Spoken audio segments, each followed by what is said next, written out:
बायट-सेवरेट्स law की एक problem है। क्या प्रॉब्लम है? ये आपको टोटल बी की वैल्यू नहीं निकाल के दे रहा। ये तो एक वायर का छोटे से एलिमेंट का डी बी निकाल के दे रहा है, पर मेरी प्रॉब्लम क्या है, मेरे को तो पूरी की पूरी वायर का ही बी निकालना है। तो इस केस में अगला पार्ट ऑफ लेक्चर कोई ऐसे चलेगा कि आपको बी निकालना है। किसका? एक वायर का। एक करंट कैरिंग वायर है। इस करंट कैरिंग वायर से आर डिस्टेंस दूर आपको बी निकालना है। क्या होगा जब ये वायर की लेंथ इनफाइनाइट है, बहुत ही लंबी वायर है? तो मेरा पहला क्वेश्चन है, इनफाइनाइट वायर की वजह से बी निकालो।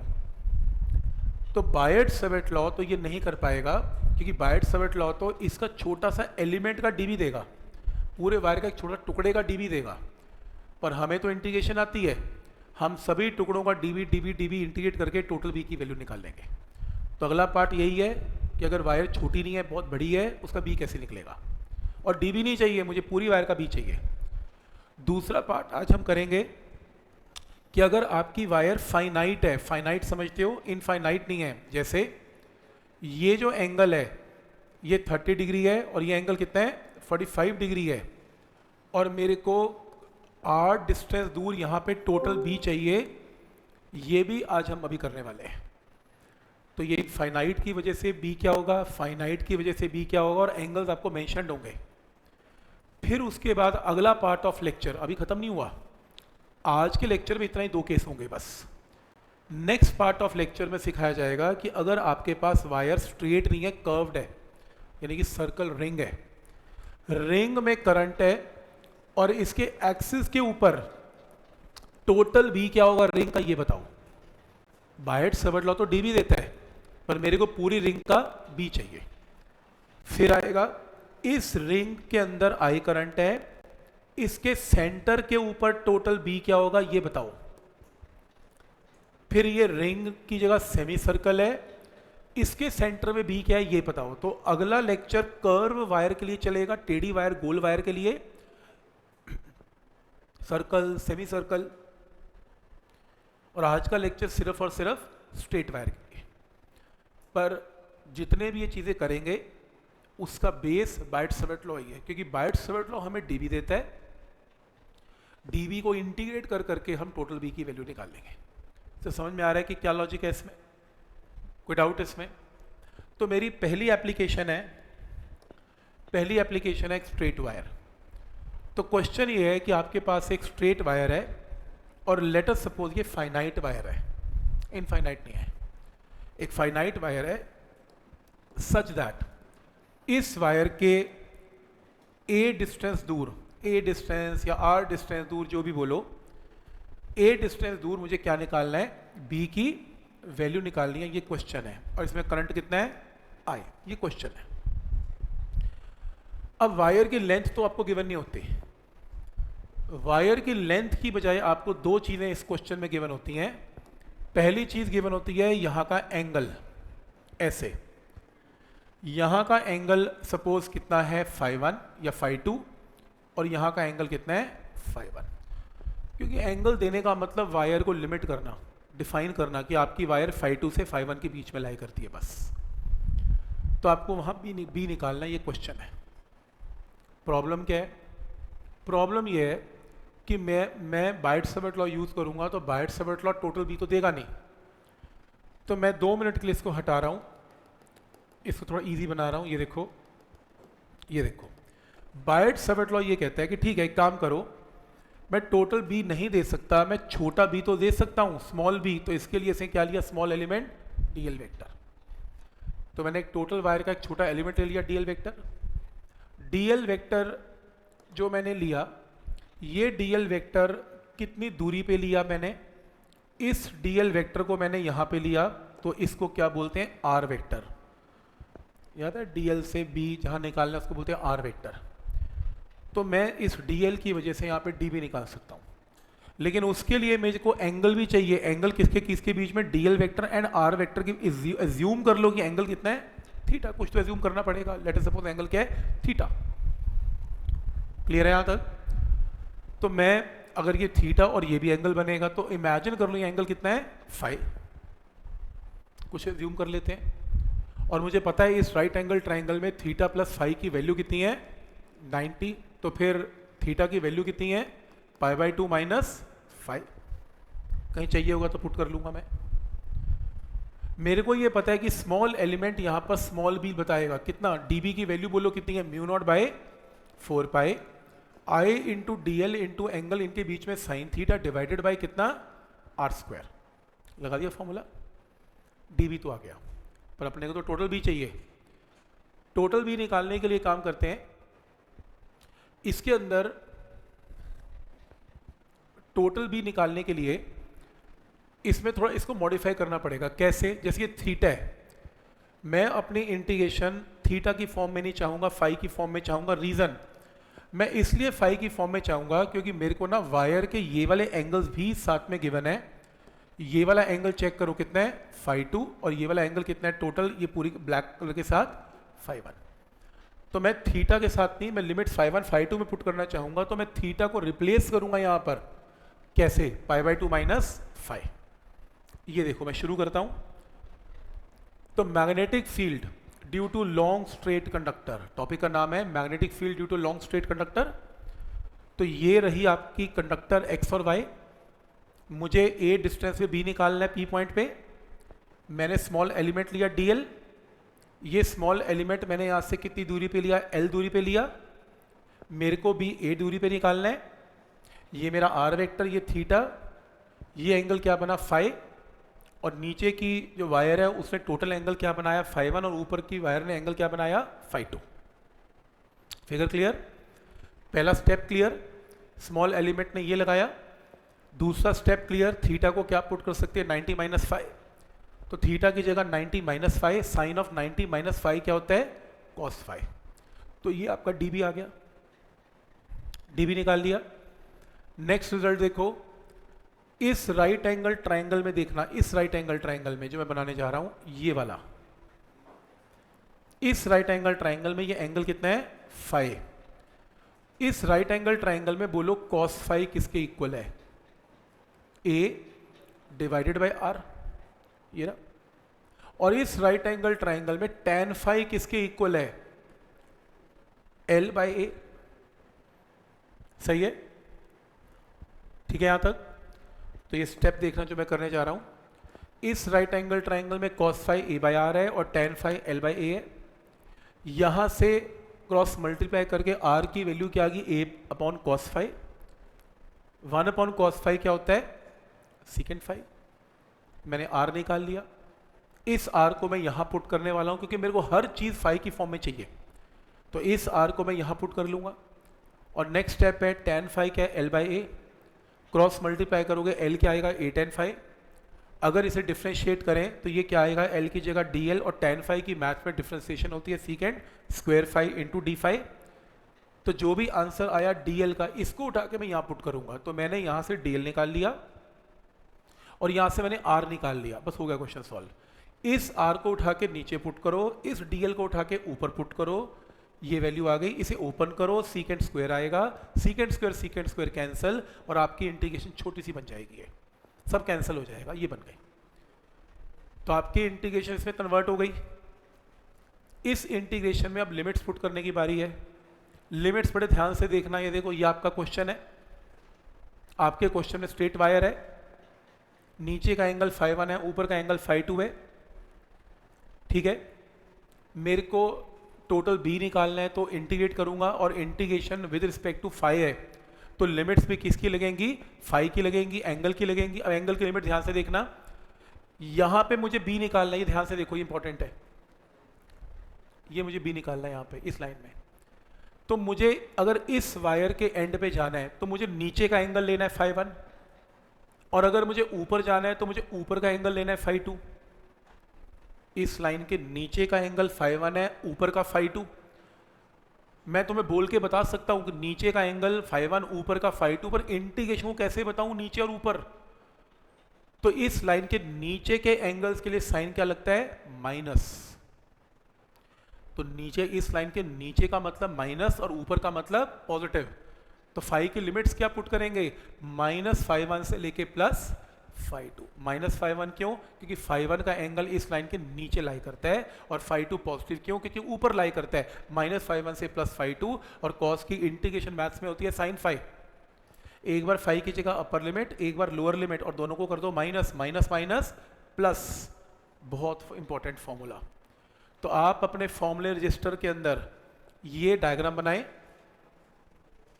इस डायग्राम को देखते हुए ये बी का टोटल फॉर्मूला नोट करें, सिर्फ फॉर्मूला नोट करें। तो ये डायग्राम बनाएं, एंगल नीचे का φ1, ऊपर का φ2, और एंगल नोट करें φ1 φ2, और बी का फॉर्मूला नोट करें μ0/4π I/a sin φ1 sin φ2। Important formula है।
ठीक है यहाँ तक।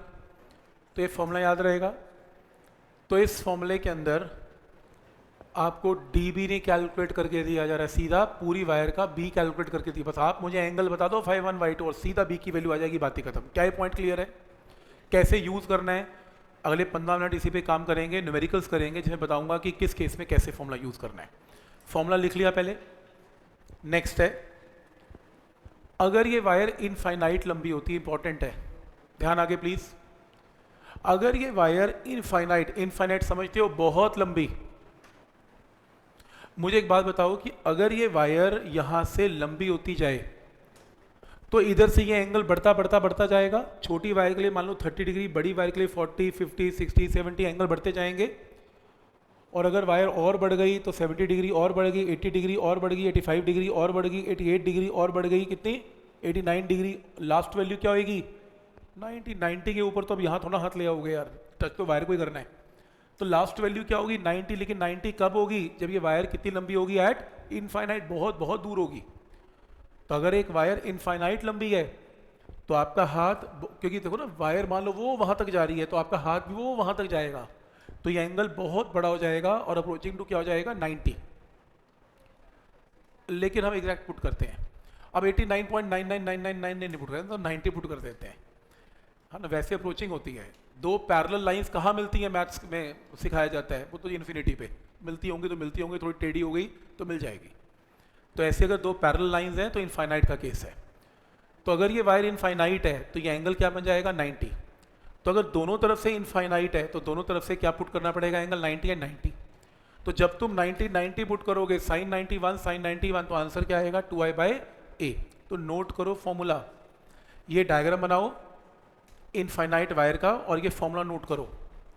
ये डायग्राम बनाओ, दोनों तरफ से अगर इन्फिनिटी है तो ये फॉर्मूला नोट करो, μ0/4π 2i/a। और अगर b का वेरिएशन आ जाए a के साथ, मैग्नेटिक फील्ड a के साथ कैसे वेरी कर रहा है, साफ पता लग रहा है b inversely proportional to a, तो b inversely proportional to a का ग्राफ ये बनता है। सीबीएसई में आ सकता है ये b और a के बीच में क्या रिजल्ट है, तो ये रहा b inversely proportional to a। ठीक है, तो फाइनाइट में क्या फॉर्मूला लगेगा, इनफाइनाइट में क्या फॉर्मूला लगेगा, समझ में आ रहा है यहां तक? ठीक है, ठीक। +2 में दबा के फॉर्मूलाज हैं। अगर तुम किसी भी +2 के बच्चे से पूछो, जैसे मेंस दिया हो या कुछ भी दिया हो, उसे पूछो कि क्या करना चाहिए, वो पहला क्वेश्चन, पहला आंसर होता है यही दे, भाई बाकी सब ठीक है, +2 के फॉर्मूला जरूर याद करके जाइए, कि अगर आप बिना फॉर्मूले के उतर गए तो आपका पेपर कैसे क्लियर होगा। इतने फॉर्मूलाज हैं यार, हर केस का डिफरेंट फॉर्मूला है। +1 के अंदर दिक्कत नहीं है इतनी, +2 में ज़्यादा दिक्कत है ये, और सीबीएसई में इक्विवेलेंट फॉर्मूला याद करने पड़ते हैं। सही है, पॉइंट समझ में आ रहा है कि क्या रूल है इसमें। अब इसी के अंदर जैसे मान लो ये केस आ गया, मान लो क्वेश्चन आ गया कि ये आपके पास एक वायर है जिसमें आई अमाउंट ऑफ करंट है। ध्यान आगे प्लीज, असली चीज ये है अभी सीखने वाली। ए डिस्टेंस दूर आपको बी निकालना है। आपको लोअर एंड का एंगल गिवन है 30 और अपर एंड कहाँ गिवन है? इनफाइनाइट। डॉटेड का मतलब होता है इनफाइनाइट। तो इन्फिनिटी का एंगल क्या लिया जाएगा? 90। तो नीचे का एंगल कितना है? 30। तो बी का formula μ0/4π I divided by A sine of 30 plus sine of 90। कर लोगे सॉल्व, आंसर। कैसे लगाना है फॉर्मूला समझ में आ रही है। एक एंगल 30 लेना है, एक एंगल इन्फिनिटी की वजह से क्या लेना है? 90। पहला केस क्लियर है न्यूमेरिकल में कैसे करना है, कोई डाउट इसमें? नेक्स्ट केस, अगर आपके पास ये केस आ जाए, इस केस में आपकी वायर एक तरफ से तो इन्फिनिटी है, तो एक एंगल तो पक्का 90 है। अगर ये वायर हल्की से नीचे होती तो फिर नीचे का एंगल निकालता 5-1। ऊपर का तो पता ही है मुझे कितना है, 90 है, बात ही खत्म थी। पर प्रॉब्लम ये है कि आपकी वायर स्टार्ट ही यहाँ से है, स्टार्ट यहाँ से का मतलब 5-1 क्या होगा? 0। वायर नीचे इस लाइन के नीचे लाई नहीं कर रही, इस ए डिस्टेंस के नीचे वायर ही नहीं है। अगर होती तो मैं एंगल लेता, अगर नहीं है तो एंगल क्या लिया जाएगा? 0। तो चेक करो फॉर्मूला μ0/4π I डिवाइडेड बाई ए। नीचे का एंगल नहीं बना 0, और ऊपर इन्फिनिटी की वजह से एंगल क्या बना? 90। Sign 0 plus sign 90। पॉइंट समझ में आ रहा है कैसे इसको मार्क करना है? क्लियर है? 0 का कॉन्सेप्ट समझ में आ रहा है? मैं फिर रिपीट कर रहा हूँ, अगर ये वायर यहाँ से स्टार्ट होती फिर मैं ये एंगल लेता, ज़रूर लेता 5-1, पर ये स्टार्ट ही यहाँ से हो रही है। अगर यहाँ से नहीं हो रही, यहाँ से हो रही है, तो 5-1 की वैल्यू क्या पुट करनी पड़ेगी? 0। और इनफाइनाइट की वैल्यू क्या पुट करनी पड़ेगी? 90। ठीक है यहाँ तक? नेक्स्ट है इसमें, तो पहला केस तो ये हो गया, दूसरा केस ये हो गया, तीसरा केस समझो। तीसरा केस कुछ ऐसा है, आपकी वायर यहां से स्टार्ट हो रही है, देखो ये इंपॉर्टेंट है, यहां से स्टार्ट हो रही है, और ये बना लो I amount of current infinity बना लो इसमें फिगर में। यहां से स्टार्ट हो रही है वायर, यहां से स्टार्ट हो रही है, करंट आई जा रहा है, और वायर इनफाइनाइट लंबी है, और आपको बी निकालना कहां पर है? आपको बी यहां पे निकालना है।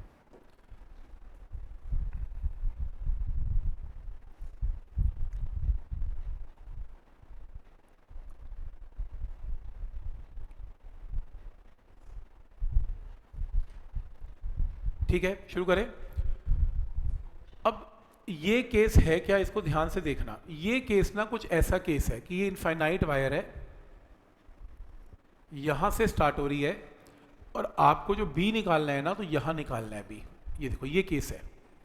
अब प्रॉब्लम ये है कि अगर आपको यहां बी निकालना है, तो वायर का ये वाला एंड भी इस लाइन से ऊपर है, क्योंकि वायर नीचे तो गई नहीं, तो ये वाला पॉइंट भी इसके ऊपर और ये वाला पॉइंट भी इसके ऊपर ही है। दोनों के दोनों पॉइंट्स इस लाइन के ऊपर लाई करते हैं। तो जैसे ये वाला एंगल कितना है? 5-1, और एक एंगल कितना है? 5-2, जो कि कितना है? 90। तो केस समझ में आ रहा है? जबकि हमने ये डेरिवेशन ऐसी की नहीं, हमारी जो डेरिवेशन थी ना वो ऐसी थी जिसमें इस लाइन के साथ एक एंगल नीचे या तो एक एंगल ऊपर था, और जब हमने इसकी इंटीग्रेशन की थी और एक फॉर्मूला बनाया था, तो हमने लिमिट क्या पुट की थी? हमें पता ही था एक एंड नीचे ही होता है, तो -5-1 से +5-2 आंसर यह आया था। लेकिन अगर मेरे केस में वायर यहां से स्टार्ट हो रही है और एक एंगल 5-1 भी ऊपर ही है, 5-2 भी ऊपर है, तो इस लाइन के दोनों एंगल्स ऊपर लाई करते हैं। तो एक बार वापस इंटीग्रेशन में चलें, क्योंकि दोनों ऊपर लाई करते हैं, तो मेरे को यहां भी क्या पुट करना पड़ेगा? +5-1, क्योंकि अगर एक लाइन नीचे लाई करती तो -5-1, पर ये तो दोनों के दोनों ऊपर ही लाई करते हैं, तो दोनों लिमिट्स क्या पुट करनी पड़ेंगी? पॉजिटिव। तो अगर मैं दोनों पॉजिटिव पुट करूं और साइन में पुट करूं अपर एंड लोअर लिमिट माइनस करूं, तो ये आंसर आएगा। आपको ये प्रूफ कोई ना पूछेगा, आप सिंपली ये फॉर्मूला नोट करें, ये फॉर्मूला नोट करें, और इसकी फिगर ऐसी बनाएं। ये लो, ये फिगर बनाएं, ये लो,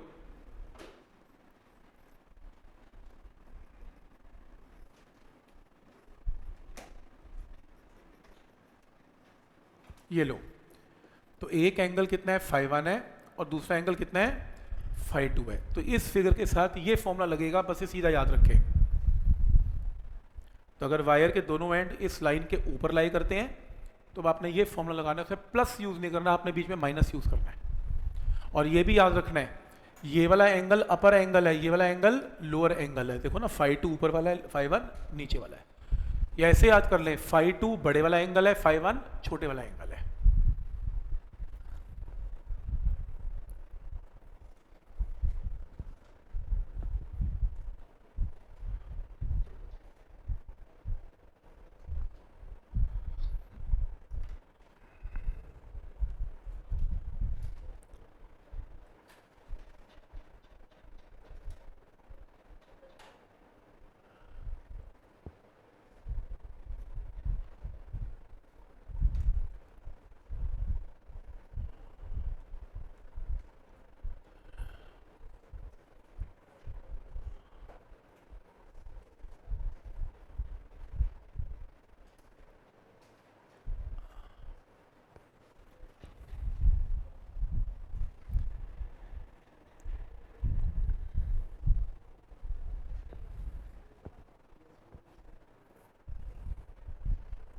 ठीक है, तो आपका अब क्वेश्चन कैसे बनेगा? ये क्वेश्चन ऐसे बनेगा, ये देखो, ये देखो, ये क्वेश्चन था, ये वायर यहाँ से स्टार्ट हो रही है, इनफाइनाइट तक जा रही है, तो इन्फिनिटी का फाई 2 क्या बनेगा, 90, और फाई 1 क्या बनेगा, पाई बाई 3। तो लगाओ formula, mu naught by 4 pi I by A, सीधा फॉर्मूला, ये नहीं करना, I by A sine of बड़ा एंगल माइनस साइन ऑफ छोटा एंगल। बड़ा एंगल पाई बाई 2 है, 90 डिग्री है, छोटा एंगल पाई बाई 3 है। सीधा फॉर्मूला लगाओ, आंसर आएगा। तो कैसे आंसर देना समझ में आ रहा है? तो इन शॉर्ट अभी तक हमने ये किया पूरी डिस्कशन से। आपका जो पहला केस है वो ये आएगा, दूसरा केस आपका कुछ ऐसे आएगा, तीसरा केस आपका कुछ ऐसे आएगा। ये देखो, पहले केस में ये डिस्टेंस ए है, करंट इसमें आई है, आपको दोनों के दोनों एंगल्स गिवन होंगे, कितना, मान लो 30 डिग्री एंड 45 डिग्री। बोलो इसमें बी क्या बनेगा, mu naught by 4 pi I divided by A, बोलो sine of 30 plus sine of 45। ये केस क्लियर है? अगर दोनों एंगल्स गिवन है ऊपर नीचे तो ये केस क्लियर है। फॉर्मूला कैसे लगाना है, पहला फॉर्मूला। दूसरे फॉर्मूले में ए है, ये आई है, ये इन्फिनिटी है, यहां पर बी की जगह mu naught by 4 pi I bye ए। अब यहाँ पे वायर नीचे नहीं गई तो एक एंगल क्या बनेगा, 0, और एक इन्फिनिटी तक जा रही है तो एंगल क्या बनेगा, 90, 0 से 90। लगाना आ गया फॉर्मूला ये भी।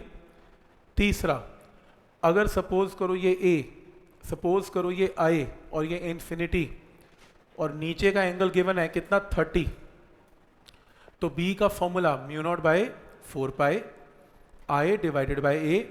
बड़ा एंगल कितना है, 90, छोटा एंगल कितना है, 30। आंसर, ये आंसर है। कैसे लगेंगे, 3 फॉर्मूला समझ में आ रहे हैं यहां तक?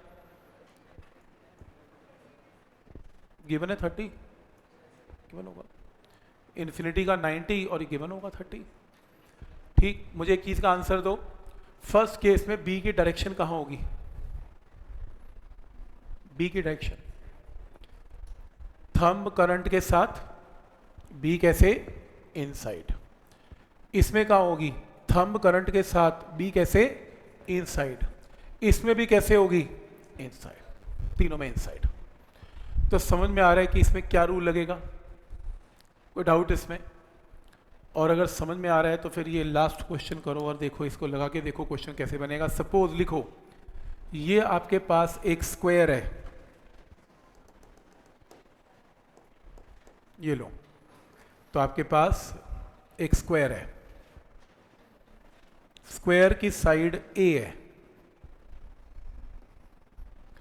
स्क्वायर में आई अमाउंट ऑफ करंट है, स्क्वायर के सेंटर पे आपको बी बताना है, नेट बी की वैल्यू क्या होगी, ये क्वेश्चन है। स्क्वायर के सेंटर पे नेट बी क्या होगा, ये क्वेश्चन है।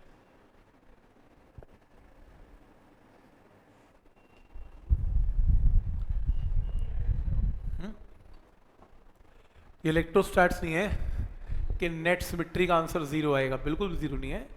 या चार तारे जा रही हैं, बी तो कंट्रीब्यूट करेंगी, करेंगी। देखो पहले एक पॉइंट को समझो। तुम कह रहे हो इस तरफ का आउटसाइड, इस तरफ का इनसाइड है, गलत बोल रहे हो। ये देखो पहले तुम्हारी बात कर लेता हूँ। करंट नीचे है तो आउटसाइड है, करंट ऊपर है तो आउटसाइड है, इनसाइड है ही नहीं। चलो अभी रुक जाओ प्लीज़, वो तो वैसी बात, अभी डायरेक्शन की बात मत करो अभी कुछ मत करो। मैंने आपको क्या स्क्वायर के सेंटर पे बी का फॉर्मूला करवाया? अभी नहीं करवाया, तो तुम सीधा बी तो निकाल ही नहीं सकते। मैंने आपको क्या करवाया? स्ट्रेट वायर करवाया। तो इसमें कितनी स्ट्रेट वायर्स हैं? 4। तो तुम्हें 4 बार क्वेश्चन सॉल्व करना है स्ट्रेट वायर का। तो शुरू करें। सबसे पहले शुरू करते हैं इस वायर से। इस वायर से ये डिस्टेंस बोलो पहले कितना है? ये अगर टोटल ए है तो आधा कितना है? सही है, a/2।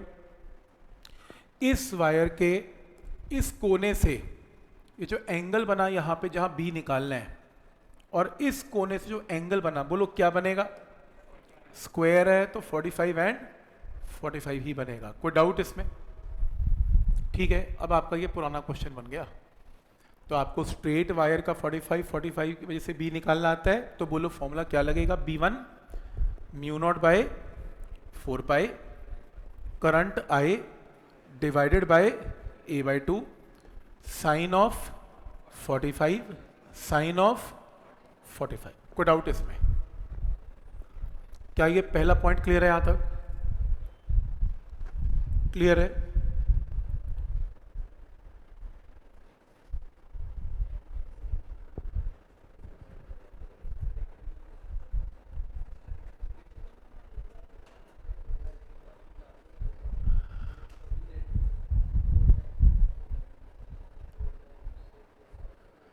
सही है, ठीक। नेक्स्ट है, अब दूसरी वायर लेते हैं। दूसरी वायर लेने के लिए जरा एक काम करना पड़ेगा। इसको मैं हटा रहा हूँ, कंफ्यूजन क्रिएट कर रहा है थोड़ा सा, इसको हटा रहा हूँ।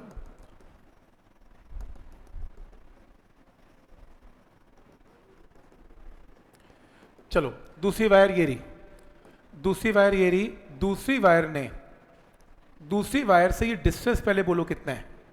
अगेन एक आधा a/2, और दूसरी वायर ने अगेन जहां पे b निकालना है, ये एंगल कितना बनाना है? 45 एंड 45। सही है, तो b का फॉर्मूला बोले μ0/4π I divided by a/2 sine 45 plus sine 45। ये तो आंसर एग्जैक्टली फिर से क्या आ गया? सेम, B1 B2 सेम है। चलो तीसरी वायर देखें। तीसरी वायर का भी सेम ही कॉन्सेप्ट है। ये डिस्टेंस कितना है? a/2, एंगल फिर से कितना है? 45 एंड, तो फिर से सेम आंसर है। चौथी वायर का भी सेम आंसर है। तीनों आंसर सेम है, पर हमें क्या निकालना है? हमें तो नेट भी निकालना है। अब B इज अ वेक्टर, अब खेल वेक्टर का स्टार्ट हो गया। अब देखना पड़ेगा B1 B2 B3 B4 की डायरेक्शन क्या है। अगर तो सभी सेम डायरेक्शन में तो ऐड कर दो, अगर ऑपोजिट है तो सब्ट्रैक्ट कर दो। शुरू करें। फर्स्ट वायर का B कहाँ है? थंब नीचे, आउटसाइड, थंब नीचे आउटसाइड। इसका कहाँ है? थंब इधर, आउटसाइड, थंब इधर, पॉइंट यहां पर है आउटसाइड। ऐसे करेंगे। इस वायर में थंब यहां रखेंगे तो पॉइंट आउटसाइड, इस वायर में थंब यहां रखेंगे तो आउटसाइड, इस वायर में यहां पे करंट की तरफ तो फिर आउटसाइड, इस वायर में अगेन आउटसाइड, क्योंकि अगर पॉइंट यहां होता तो इनसाइड, लेकिन यहां है तो आउटसाइड। चारों के चारों आउटसाइड है, तो नेट जो बी की वैल्यू है, चारों की चारों को मुझे क्या करना पड़ेगा? ऐड करना पड़ेगा। तो ऐड करना पड़ेगा, तो नेट बी की वैल्यू आएगी 4 into μ0/4π into I divided by a/2 sine of 45 plus sine of 45। बोलो नेट आंसर आउटसाइड है कि इनसाइड था? आउटसाइड। आउटसाइड को कैसे लिखते हैं? डॉट। आंसर ऐसे आएगा, लिख लेना, सिंप्लीफाई कर लेना।